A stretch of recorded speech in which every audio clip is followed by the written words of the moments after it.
Stock research firm जेफरीन के अनुसार एक दावा किया गया जिसके अंदर कहा गया एक साल के अंदर मक्का मदीना घूमने वाले सिर्फ 2 करोड़ लोग ही जाते हैं, जबकि दूसरी तरफ वेटिकन सिटी के अंदर दावा किया गया है कि एक साल के अंदर वहां 90 लोग कैथोलिक चर्च को मानने वाले जाते हैं, यानी कि क्रिश्चियन।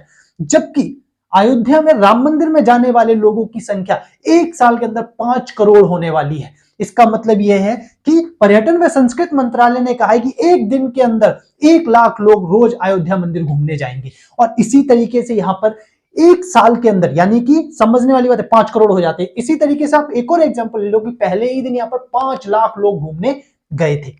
नेक्स्ट नंबर, इसी की तरह एक नया गोल्डन ट्रायंगल बन गया। पहले पुराना गोल्डन ट्रायंगल क्या था, लोग कहां घूमने जाते थे, दिल्ली घूमने जाते थे या जयपुर घूमने जाते थे और आगरा ताजमहल देखने जाते थे, ठीक है। पर अब क्या है, नया गोल्डन ट्रायंगल बन गया। नया गोल्डन ट्रायंगल के अनुसार क्या कहा गया कि जो अयोध्या है, लोग अयोध्या घूमने का ज्यादा जिक्र कर रहे हैं या काशी विश्वनाथ या प्रयागराज, इन 3 जगह घूमने की लोगों का जिक्र ज्यादा है। तो ये जो नया जो गोल्डन ट्रायंगल बना है उसका जो कंट्रीब्यूशन होगा जीडीपी में, आप समझते हैं कि जीडीपी में कितना 100% जीडीपी के अंदर 4.5% जीडीपी का क्या है कंट्रीब्यूशन टूरिज्म का, यानी कि पर्यटन जो लोग घूमने जाते हैं उसके अंदर जो तीर्थ स्थल है, तीर्थ स्थलों का योगदान 50% है, यानी कि टोटल जितना कंट्रीब्यूट करता है उसमें 50% वो है जो लोग मंदिर में घूमने जाते हैं या मस्जिद में घूमने जाते हैं, इस तरीके से।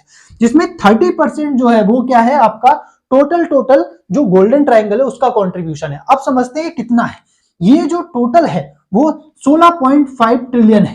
कितना, 16.5 ट्रिलियन रुपीस, ठीक है। अब इसके अंदर 50% जो हुआ वो कितना हुआ, करीबन 8.25 ट्रिलियन रुपीस क्या है, ये टोटल जो लोग धार्मिक जगहों घूमने जाते हैं इंडिया के अंदर वो। नेक्स्ट नंबर पे गोल्डन जो न्यू गोल्डन ट्रायंगल है उसका करीबन कंट्रीब्यूशन कितना होगा, 4.5 ट्रिलियन रुपीस। इतना क्या है अर्थव्यवस्था में योगदान देते हैं कौन, सिर्फ ये मंदिर, 3 मंदिरों की बात कर रहा हूं मैं, अरे समझ में नहीं आता।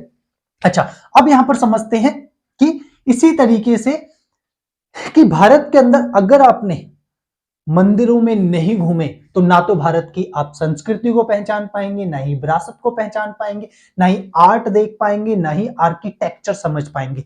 आर्ट आर्किटेक्चर सालों तक दिल में बसा रहेगा अगर आप किसी मंदिर जाते हैं घूमने तो। अरे समझिए, अगर आप भारत में मंदिर नहीं घूमते हैं तो समझ लो आप भारत को नहीं पहचान पाएंगे।